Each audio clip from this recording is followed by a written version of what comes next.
When you dare to share, you break the silence. When you dare to share, you speak your truth.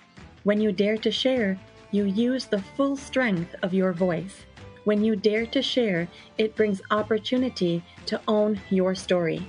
So tell it, be heard, and at the same time, your sharing is someone else's learning, inspiration, motivation, empowerment, and hope.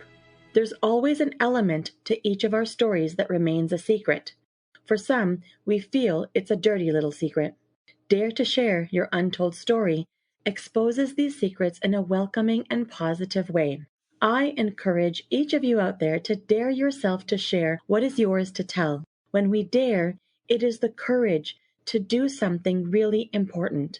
Let this be a vow to each and every single one of us that we take risk, we brave, confront, and face what is, while inspiring and empowering all communities. So let's break that silence and tap into mental beauty. This is Salima Jadavji, your podcast host, a practicing social worker, and your mental wellness connoisseur. Welcome to the Dare to Share Your Untold Story podcast, episode number 58, Trauma Accumulated, Misperception of Illness, and Finding His Way to Be Impactful.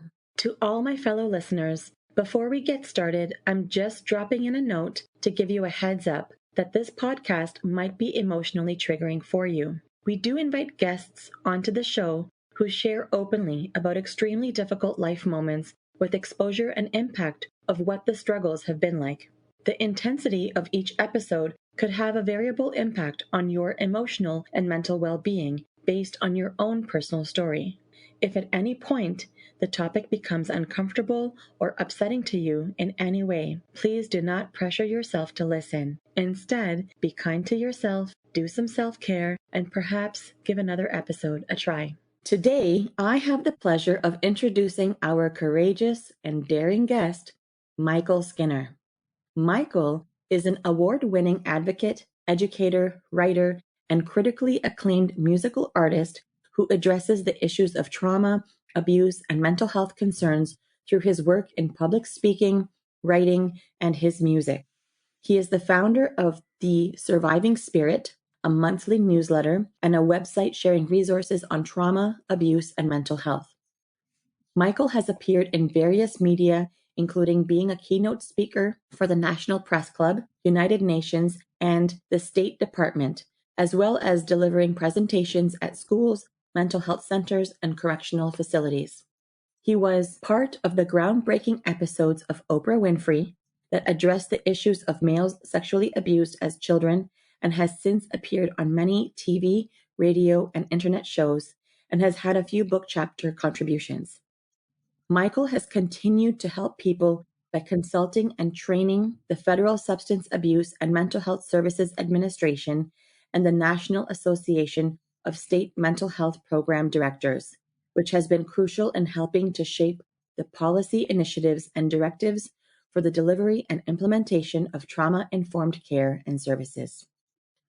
Well, hello, Michael. Welcome to the Dare to Share Your Untold Story podcast. Thank you, and greetings to you. Amazing. Michael, I am really thrilled to have you on the show today. First of all, so many accomplishments and achievements. This is just fantastic. I'm really grateful for your willingness to come on the show today on this platform and tell your story. I'm really encouraged when I get guests who are really enthusiastic. It gives me opportunities to draw from their inspiration and their strength. And I feel supported when people share their stories here. So thank you so much. You're welcome, and thank you for the opportunity, because my whole thing is, if I can just reach one person and through this show or wherever I'm sharing, I'm grateful for that. And again, honored to be a part of this, because there's lots of people you can be interviewing today. Thank you. Oh, you know what? It's lovely to have you on the show.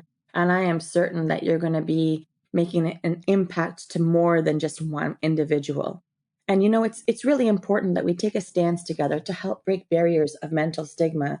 That's the intention behind the podcast. And in case you're still wondering, I know you are familiar with the podcast. This podcast, it's really about bringing forward those untold stories that people go through, whether it's directly about a mental health struggle or something else. And one thing that's a common theme, we know no matter what the story is, there is impact on a person's own mental health in some way that remains tucked away. If a person is experiencing any kind of loss or transition, any kind of stress, it is the mental health portion that they don't talk about, even if they're really good at public speaking or telling their story or sharing openly with people. And the other thing I find is that if a person's story has anything to do with mental health, there's multiple parts of their story that doesn't get told. So, this platform is really a way to help break those barriers of mental stigma that have been conditioned in our society. So, I'm really grateful that you're here chatting with us today. And my hopeful mission is for you and I to be able to stand tall and encourage people to share and tell, but people typically have reservations for expressing. And I continue to bring a trend forward. It's called the mental beauty rethink. Michael, what comes across your mind when you hear these words, the mental beauty rethink? I think of, for me, having peace and joy in my life and hoping others find that somewhere in their healing journey. Hmm. Peace, Hmm. joy. I was going to say serenity, but that's pretty much the same thing as peace. Having compassion from others and empathy for others. Yeah. It really helps to neutralize. The phrase really helps to neutralize. For me, I think about it, I get different sort of ideas every time I hear the words myself. But I definitely feel the mental beauty rethink it provides an opportunity for more hope. Yeah. Yeah. Hope is huge. That's the Hmm. big thing, that even in the darkest of times, to see that little glimmer of light, there is always still hope. And if you don't have it from within, for myself, I would look to others to help respark, Hmm. ignite my own little candle of hope. Hmm. Hmm. Yeah, it's a really meaningful perspective when we're able to take time and really reflect on what the words mean. Thank you for sharing your thoughts. You're welcome. Wonderful. So, Michael, shall we get started? Sure. Amazing. There's much to uncover in today's conversation, so here we go. All right, Michael, give us the newspaper headline of how you would title your untold story. How would it read? It's still the ever present, unrelenting pain of the stigma around the two words mental illness. That still has an impact upon me, and it's impacted me mentally, physically, Mm-hmm. emotionally, Mm-hmm. spiritually, and socially. Mm-hmm. Can you say the title again? The unrelenting pain of the stigma of mental illness. Mm-hmm. Impacting you in so many ways in every aspect of your being. There's obviously more there in terms of where that title is coming from. Can you give us a teaser before we get into your untold story? Well, it's not just in my head, it's the emotions, how I am as a person spiritually, Mhm. socially. Those two words, mental illness, mentally ill, have a Mhm. devastating way of disconnecting us from others.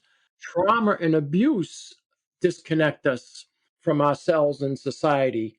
And then when you add those two words, and I know it's the language of the land, society, mental illness, Mhm. mentally ill, but for me now, it's become an abrasive language because I just heard it used in detrimental ways against me, that you're mentally ill, you'll never work Mhm. again, you'll be this Mhm. way your whole life. Maybe you can volunteer Mhm. someday. So the simple act of trying to date again after a divorce, I wouldn't meet someone and say, "Oh, by the way, I'm mentally ill," but they'd visit my website and learn that I'm an advocate on the matters of trauma, abuse, and mental health. And because I deal with post traumatic stress, and there was a time I dealt with major depression, all of a sudden my dating prospects with them were just gone. And Mhm. so the message is loud and clear. The same with employment. As a Mhm. musician, I've had gigs pass on me because they visit my website and they would see that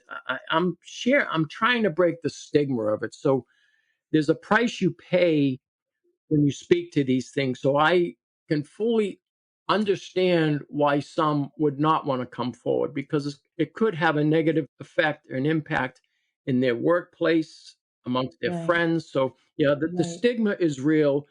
It hurts. And gosh, Mhm. I wish we could just end it, but it's still there. Right, absolutely. Well, I think that's what our mission is, that we're going to work towards, continue working towards breaking those barriers, right, of mental stigma. And it definitely is going to take time, but I definitely think that a lot of amazing individuals such as yourself are making great impacts in the world today. Thank you. You're welcome. So, Michael, let's get right into your story. I'm really warmed up. I'm sitting at the edge of my seat here. I know you've got lots to share. So, yeah, give us a little summary of what your untold story is all about. Yeah, I'm an older gentleman now, and I've been reflecting a lot over the last year, looking at the next chapter of my life. And for some reason, this has resurfaced a lot, and it's hurt. And maybe I didn't fully grieve it. Maybe I didn't fully process it years ago. I thought I did, Hmm. but it was my encounter with what I'll call the mental health system, the mental health center that I was, I'm using quotation marks, Yeah. receiving treatment for several years. Now, please keep in mind, I had a life prior to the post traumatic stress, the flashbacks, the major depression, knocking me down, putting me down for the count for a while. I was married, I had 5 children, was a homeowner, was a successful business owner. I had a good income. I don't care about money, but I just say Hmm. that. So, You were established and yeah, stable and you were living a life. I had a life. Yes. My ex was a stay-at-home mom with 5 kids, so I had a decent income, but I loved what I was doing. I was in the music business, and I was still, gigging on the weekends as a drummer in a rock and roll band. And then the pains of the past, those little snippets, the flashbacks, they wouldn't stop. And long story short, I'll call it a nervous breakdown, a nervous breakthrough. I just had to deal with it. My body, everything fell apart. So I go to get help at the mental health center. And I'll keep in mind, it's not like people were mean, they're all with smiles. And I didn't have a clue as to what was going on. So, when was this nervous breakdown or where you were getting help? Right after January 1st, 1993. So Okay. that's when it Okay. happened. Okay. So, you went to get help. You didn't know what to expect. I could not understand this because I was just as guilty as others before, saying it's in the past, forget about it. I was trying to Hmm. forget about it, but it came Hmm. back to haunt me. And when you say it came back to haunt you, you're talking about like prior traumas. It was the traumas. Right. Okay. And the best way for folks to try to understand it, I had been aware of a good part of it, not all of it, because I think the mind, body, and spirit has a way of protecting us. But what would happen would be little snapshots, little images would creep into my consciousness, and I would do everything in my power to suppress them and just work. I was a workaholic. That was my way of helping keep it down. But eventually, those little images, those Polaroid snapshots, basically, it was like a long, winding movie that I had to watch. It was my childhood and teenage years, and a lot of the abuse that took place in Salima. It was devastating. It was Mhm. soul crushing trauma. It did a Mhm. number on me. Mhm. Mhm. And I hope people get it. I'm sharing an analogy. I'm not saying I stuck a video in my head and watched. Right. When I saw my notes years later, when I looked at my records, the first psychiatrist that listened to me, basically saying what I'm sharing with you now, he wrote, he thinks he's a VCR player. He was able to put a movie in his head. And Mm. He took it like for verbatim, like literal. what was he missing with me as a human being? And again, my ex wife was with me. Mhm. Everyone grasped what I was saying was an analogy. I was trying to share. I couldn't put it. So that just started the process. Mhm. I was put on antipsychotic drugs, all kinds of. There was a regimen of drugs, and Mhm. again, I'm not Mhm. anti-medication.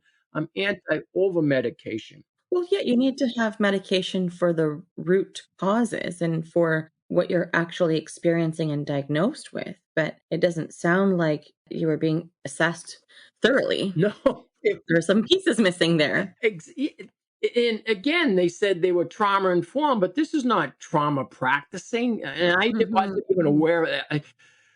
they were aware that I had trauma. And when I started seeing one counselor, she said, yeah, the majority of my clients are trauma survivors, and a lot of it's abuse survivors. So Mm-hmm. that was the population that they were dealing with. And then as I started my advocacy, I learned that over 90% of folks receiving services at mental health centers are, in fact, dealing with trauma and some level of abuse. Mm-hmm.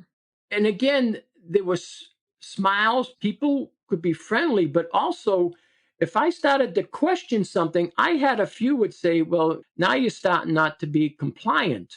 And I had learned from others what that meant. That meant you could go to the state hospital. Mm-hmm. I was 39 and 40 years old at this point. Mm-hmm. I'm an adult. And now I Mm-hmm. have therapists talking to me like I would talk to my 5-year-old daughter when she woke up from a nightmare and I would have to comfort her. They're talking to me. They were patronizing. It was condescending. And I knew it. And Mm-hmm. Salima, that hurt. I already Mm-hmm. felt great shame and blame Mm-hmm. inside of me Mm-hmm. because of the sexual abuse, and the physical abuse, the emotional abuse I experienced as a child and as a young teenager. This was Mm-hmm. just reinforcing all of that because my thought processes was skewed, and I real now I can look back. It was also skewed by the drugs I was on. I was not thinking clearly, so Right. it just made Right. me feel like crap. I just felt Mm-hmm. so low. I definitely think that what you're sharing is an experience of feeling ostracized. You went somewhere to get help, you put your trust in the system, and no one seemed to be taking the time to really understand what you were expressing, what you were trying to articulate. No one was taking what you were saying with a grain of salt. It was all becoming like a literal documentation of, oh, he said this, he said that, and not looking at the bigger picture. And if you are taking medications that are not consistent with a diagnosis that you have, yes, there's a lot of side effects that you can have pharmacologically that we know. And so it must have been a really tough time to feel that amount of blame and shame and feeling like, did you feel isolated? I did. I just felt alone. Then the isolation was greatly impacted. Again, we opened up talking about the stigma. Because Mm-hmm. now childhood friends, guys and females that I knew as friends for years, and from Mm-hmm. teenage years and from high school, and business associates, musicians that I knew, they wouldn't give me the time of day. And I wasn't expecting them to save my life, but a phone call, maybe Mm-hmm. show up and want to go get a cup of coffee, something just to acknowledge that, hey, Michael's still here, and we still Yeah. honor you as a human being. But that Right. didn't happen. That said, there were so many that did cut me off. That being ostracized, that hurt. I did have folks that just stepped right up to the plate, but I tell you, they were too few and far between. Right. It sounds like sometimes when we go through these sorts of tough times, we can start to take an account of who's really there in the support circle, right? Like Right. we get to see who sticks around. But despite all that, it sounds like you faced so many kinds of rejections during this period. Even a few minutes ago, you were mentioning how during this time, there were a lot of different things that you had experienced, especially when you're talking about the stigma, right? From business associates to dating to music groups to childhood friends. It seems like this was all related because of assumptions and stereotypes that people might have been making against you and just against their understanding or with their limited understanding of what mental illness is all about. That must have just amplified that feeling of loneliness and isolation for you. I can't imagine what that was like. I felt lower than low. Mm, And one of the things is, as I mentioned before, is sexual abuse as a child. That does something to you, and I look at it as soul crushing trauma. I've always felt that a piece of me was cut out spiritually. So things happen. We find ways to heal, but that piece I don't think is ever fully healed. Again, as I've mentioned, I have found peace and joy in my life, but that hole is still there. Something was taken from me. And that's what, when I opened up, was recognizing that something was taken from me in that being mistreated, and it was mistreatment in the mental health system. Now, if it was just my story, okay, that's unique, that's horrible, that was an aberration, but it's not. I have many friends who are much younger than me who still have experienced those very same things, Salima. So, how far have we come if they're still doing the Mhm. same thing? And I think of when I was talking about the grieving, I was a workaholic, so there was a lot of times I was, go, go, go, but I was still a Mhm. good dad and a good husband. But now I was disconnected by the depression and post traumatic stress matters issues. But the drugs made me a zombie. I can remember my oldest daughter sitting on the couch next and just shaking me and saying, "Dad, come back." And I knew what she was doing, Salima. I couldn't even verbalize to her something is wrong if medications are putting me in that type of a drug stupor. The other thing Right. that helped me to get on with my healing, and it took me a few years, was, as you mentioned, there are side effects. I was not a good candidate for these. I wish Mhm. they had helped, but they weren't. They were bringing Right. in the suicidal ideation. So I had a Right. couple suicide attempts. And I remember my ex saying to them, "This is not my husband. You need to get him off these drugs." But Michael, this would have been because of the medications that you were on. That's what sort of prompted the suicidal ideation. It's not that you were experiencing that before being on these medications. Is that correct? I wasn't. So even now, I go through the winter and the holidays. Those are hard times for me, Selena. They're still hard times. And a thought can come through my head, but I don't act upon it. I think a lot of folks can have those thoughts, but I didn't act upon it. Like a passive, fleeting thought Right. is what you're saying. Like, Exactly. wow, life is really tough. I wish I didn't have to deal with this.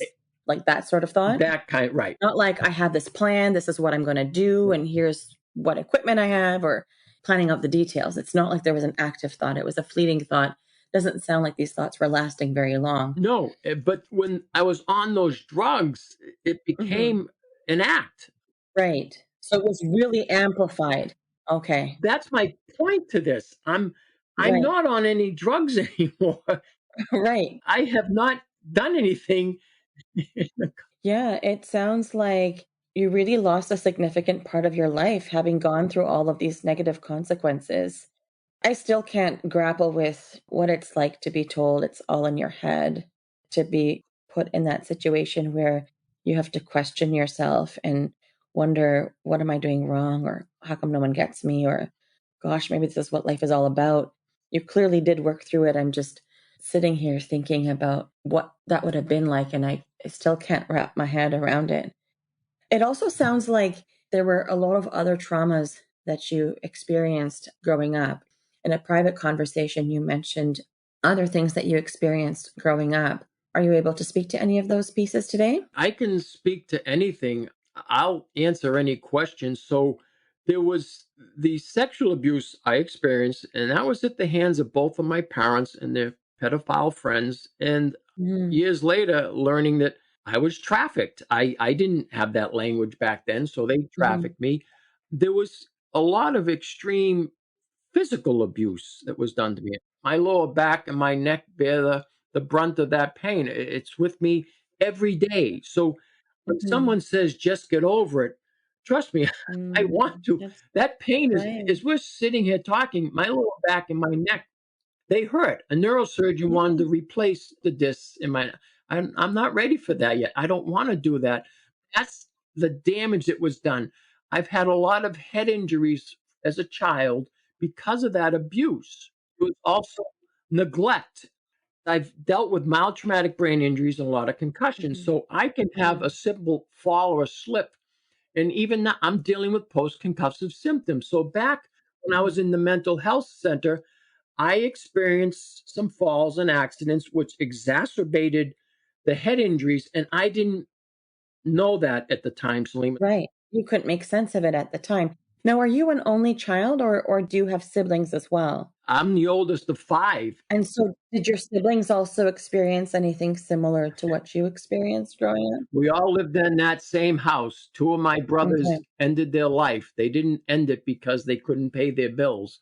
It was what Mm, they experienced as children. I'm so sorry to hear about that. Thanks. That must have been so devastating. It was and it still is, and that's another thing. Mhm, Speaking today is when I thought, well, what can I share? How can I help someone understand? Because there's that mhm, phrase, just get over it or whatever. mhm, I sort of stuffed it down when I lost my brothers. And it was over a span of, maybe 10 to 15 years for each respective one.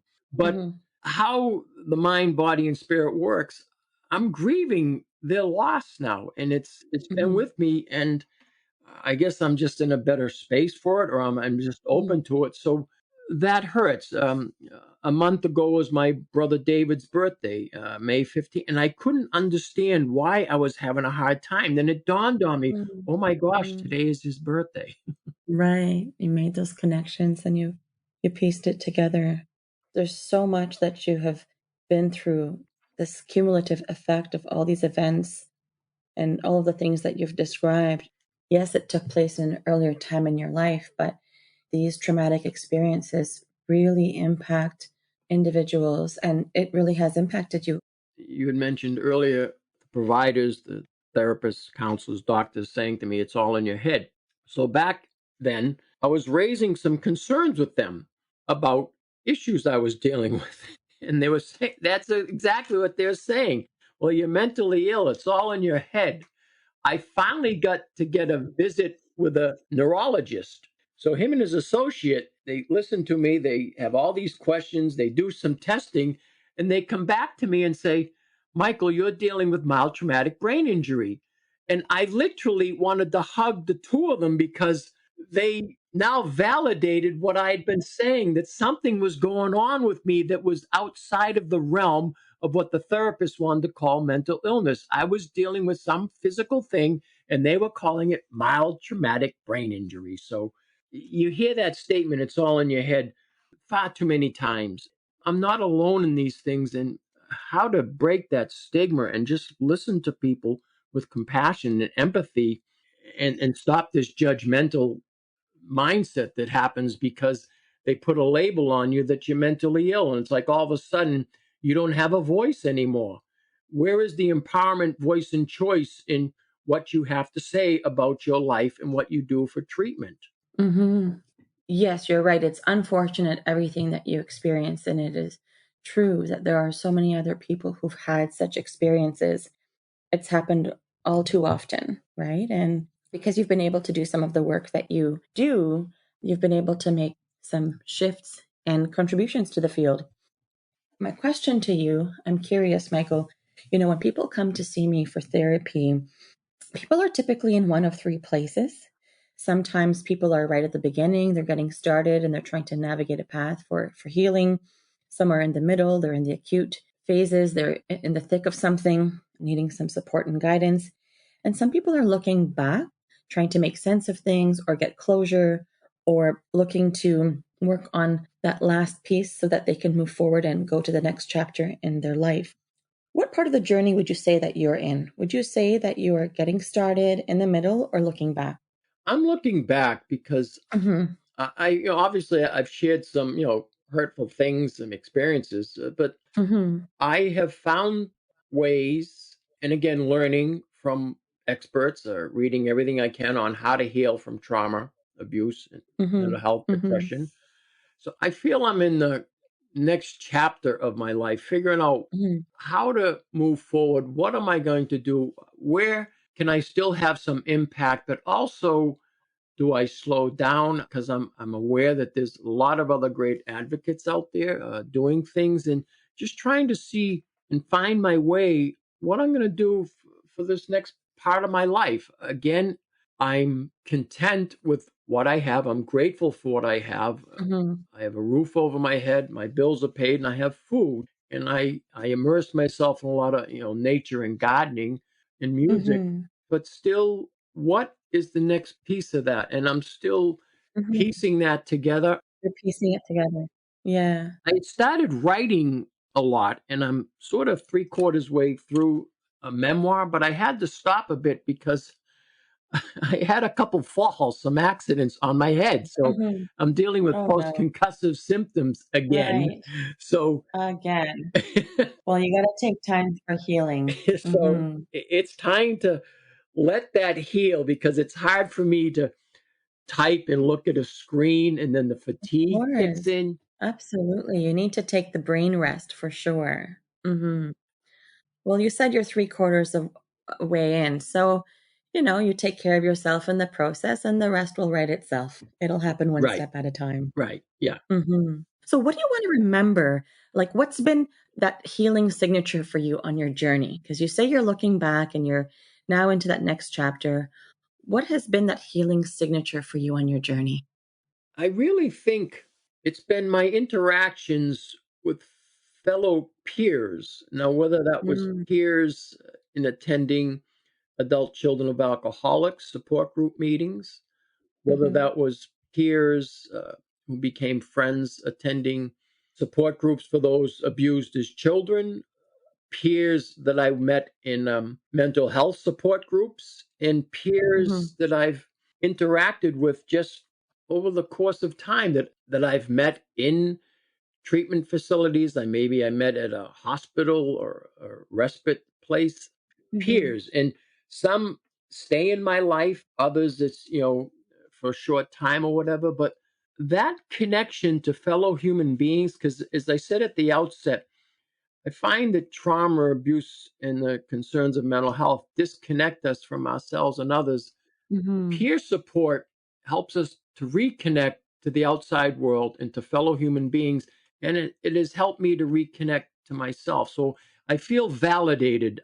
I've created a family of folks that, even though we may have walked a little bit different path or different experiences, it's that mhm. validation, that empathy, that caring, and it sounds cliched, support, just accepting one another as a human being. Selima, that has made Yeah, a huge yeah. difference. Don't get me wrong.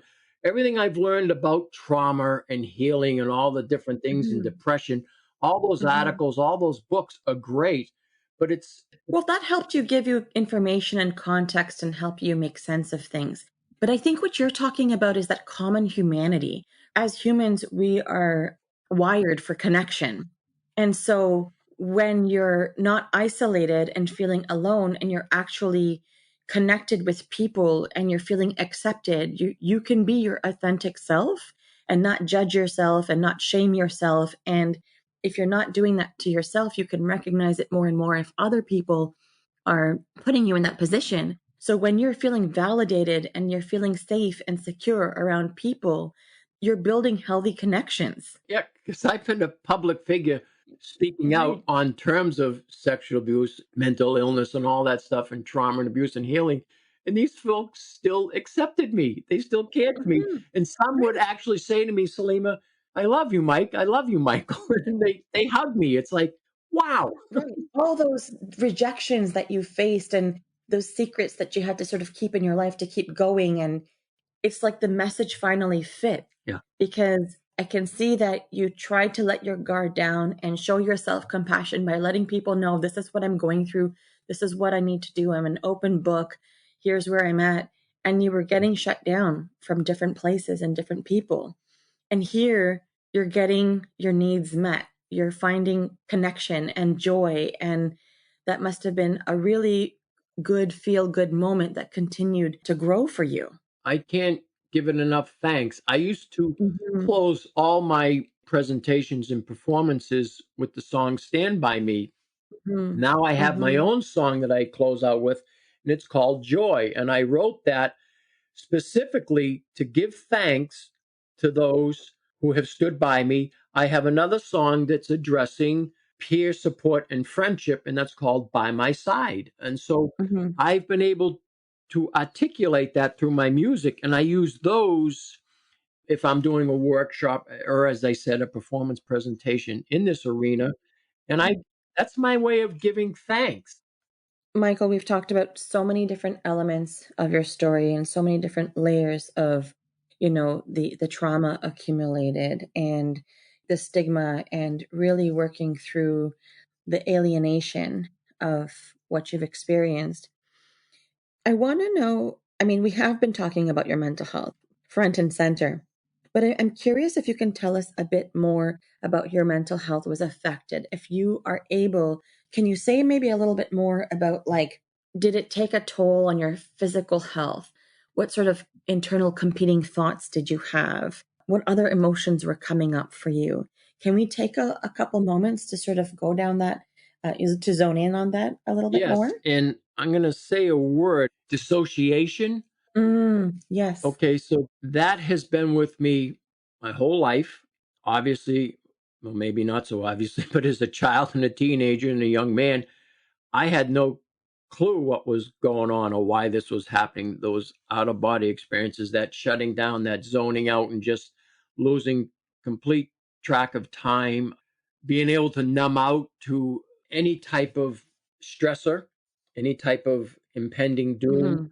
Learning later, because I started seeing a psychologist, she raised it with me because she had me take the tests and everything. And by this point, I had learned about dissociation. So I had an understanding about it. Well, for the listeners, let's let them know what disassociation is, right? So we know that it's a mental process of actually disconnecting from a person's thoughts and feelings and memories or even your sense of identity, right? So Yeah. it really does affect your perception of time and your identity. And sometimes the symptoms go away on their own, but sometimes the impacts can be so intense. Some people have described it to me in the past like it feels like they're looking at themselves from the outside, like that outer body experience where you feel as though you're watching yourself in a film or looking at yourself from the outside, like you're observing your own emotions, feeling disconnected from parts of your body or your emotions, that sort of thing. That's the stuff that people have shared with me. Is that what was the experience for you? That is a huge component. The other one, not so much now, but again, that's only been the last few years that that is dissipated. Looking at my hands or looking in the mirror, Salima, and who is that? That is very disconcerting. The identity. Yeah. Looking at my hands and like, I did not understand the same thing looking in the mirror. Who is that? So that, that, I'm going to say that was crippling to me in many ways for Mhm. many years because it got in the way of my functioning, but it didn't take much Mhm. for me to go into that flight, if you will, through dissociation to protect Mhm. myself. It was a Mhm. great Mhm. coping skill as a child and a teenager, but it became a pain in the butt as an adult because I didn't need Mhm. that, but it had been wired into my system, the whole development of my brain and nervous system. That's just, I was just on automatic default. So that has taken a long time to come to grips with that and healing. Mhm. Mhm. And again, I don't want to sound cliche, but the mindfulness of just accepting that it's here because stuff still comes up that'll cause me to dissociate, but I'm aware of it now and I Right. just sit with it. I don't fight it. Before I used to try to fight Yeah. it and get rid of it, Right. it made it Yeah. worse. Now, if it comes in, if I'm in the presence of mind to say, okay, you're visiting with me for a bit, we'll have a cup of tea or a cup of coffee, then I'd like you to Right. leave. Right. Mhm. And Mhm. it doesn't last for long periods of time. Mhm. Something may trigger me from the past and cause me to dissociate for an hour or two. It may be a better part of a day, maybe into the next day, but then it's gone. So that's the good Mhm. news. So if folks are out there struggling with this, it just takes time, and all our timetables are different. It's taken me many years to get to this point Mhm. to accept it. It's part of my life. Yeah. But it seems like because now you're sitting with it, you feel it when, this visitor comes, Yeah. right? You're sitting with openness and curiosity. So even though it takes time to process these things, I heard you say that it takes less time than when perhaps you'd be resisting it and fighting it, right? And maybe less energy too, or it's still energy consuming, but it's more effective. There's some benefit in working through the feelings. There is. I Mhm. can't fight it. And it didn't take long for me to figure out, because when I would be doing presentations, I'd be doing a keynote or doing a workshop, and they'd want me to talk about my healing journey. So I would take out my chapstick, and there's a rough part of it. So I would use that to just, scrape against myself to keep me present. The other thing is, I drink a lot of water, and touching something physical Yeah, help to ground you. Yeah. bring myself back. I've been on sessions where I've been in a panel with other survivors or whatever it is, mental health thing, Mhm. and I would just reach under and just be pinching my inner thigh just to help bring me back, to ground me. I don't need to do that as much anymore. My Mhm. chapstick is out now, but I haven't had to pick it up in my chat with you. Right. That's great. That's good news. There is healing. Mhm. Progress. There's progress. It's looking at what we're dealing with. I hate to say embrace it, just accept, the acceptance. Okay, this is what I'm dealing with. Well, it's kinda like you're working with it as opposed to against it. So for me, it's been the acceptance that it's part of who I am. I'm not Mhm. ashamed of it anymore. I'm not afraid of it. I don't Mhm. I don't like it. I don't. Mhm. It's Mhm. I wish, Salima, and again, this is part of the reasons that I'll be on conversations like this, and I'm grateful for you and other folks that have these types of podcasts. I just want to create awareness. I wish I knew this as a 20-year-old man. It would have Mhm. saved me a lot of grief in my life. Right. But you know things now. Right. So, Michael, tell us, what is your key message to the listeners of our show? What do you want them to know? There's a wealth of resources out there to look at, to listen to. I mean, YouTube, podcasts, books. I mean, it's endless. Articles. And if your concentration, you can only read for a little bit, go on Psych Central or Psychology Today. Look at, they have articles, you can read them within 2 to 5 Mhm. minutes, maybe something Mhm. longer. It's written from folks like yourself, psychologists, psychiatrists, therapists. It's also written from survivors. So find peer support groups, find the ones that are online, and find the ones that are helpful, because there are some folks who can be hurtful because their healing journey, they're still hurting others. But there's a lot of great support groups out there. Find your path and try different things, because I've tried so many different things. I mentioned adult children of alcoholics earlier. I went to several different groups before I find a couple that I felt comfortable with. So that's the thing, is don't give up on finding that. Yeah, so keep trying. So it's like find your path, keep trying different things. You might have to give it a couple of tries. Right. And I think of my friends, my peers, because there's other things that they have done that help them. So, yeah, you borrow ideas from each one of us, and also from the professionals that are trauma informed and trauma practicing and all, because you don't have to have childhood sexual abuse or childhood physical abuse. And most people have dealt with trauma. Learn how the trauma has impacted you, how it's impacted the mind, body, and spirit. Mhm. That will go a long way in helping to heal your mental health, your spiritual health, your Mhm. physical health. Mhm. Healing happens on all levels, and when you start the process, Right. you can really tap into each one of those aspects, mental and spiritual and social, everything. It's so important to allow that healing to occur on all levels, but it starts by taking that first step, Right. right? Hmm. So, Michael, I'm curious about if you could share what was that game changer inspiration that would be close to you that reflects your untold story? Would there have been something that you came across that really sparked your healing? Like, is there a quote or a book or something that was really pivotal that helped to start your healing journey or that was part of your healing journey?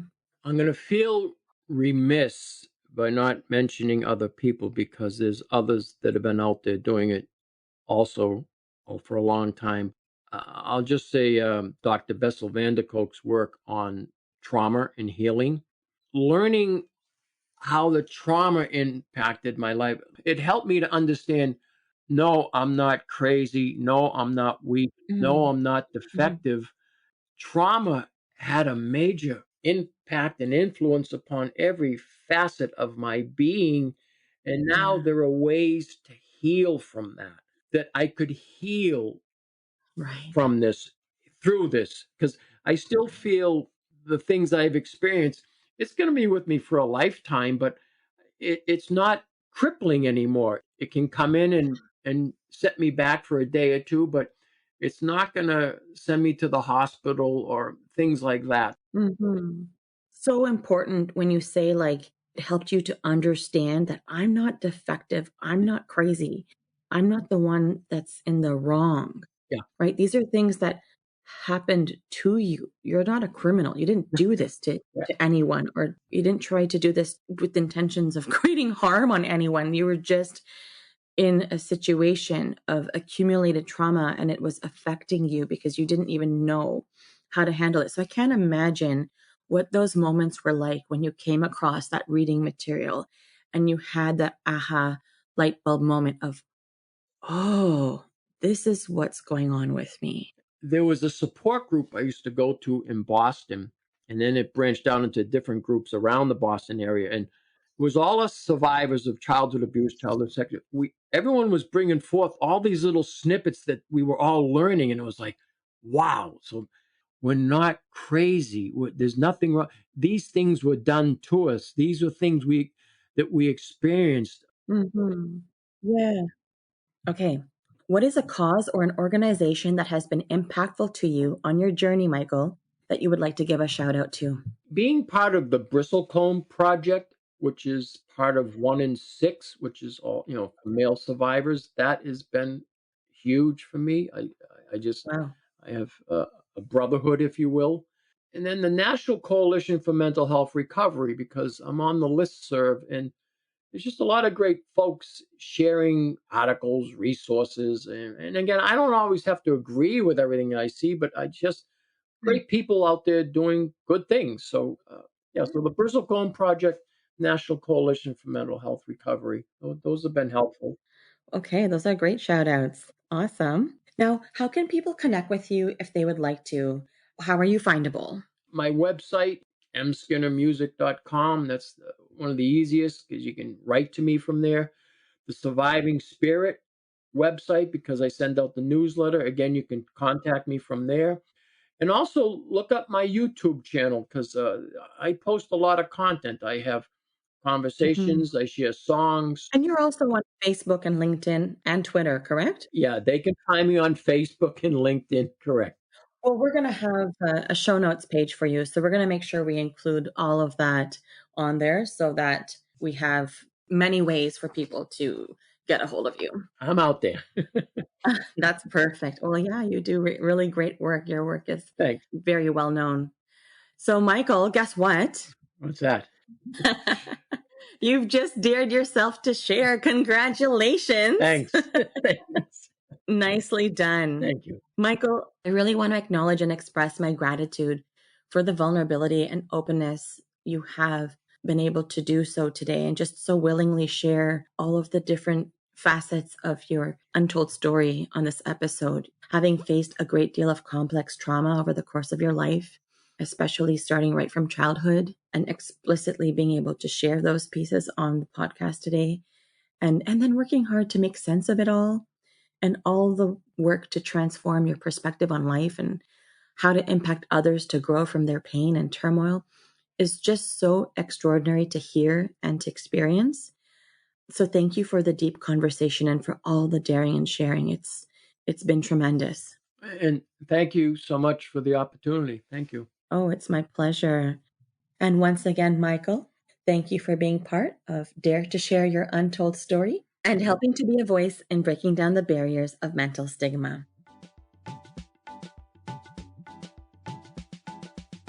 To all of our listeners, if you like what you've been hearing on this podcast and you want to be part of breaking down barriers of mental stigma, I invite you to go wherever you are listening to the episode and hit subscribe. Leave us a comment or a review of the episode and maybe how you relate to it. To learn more about what we offer, visit www.daretoheal.co. And if you are feeling ready and brave to share, please submit your story by visiting www.daretoshare.co. Thanks for joining in.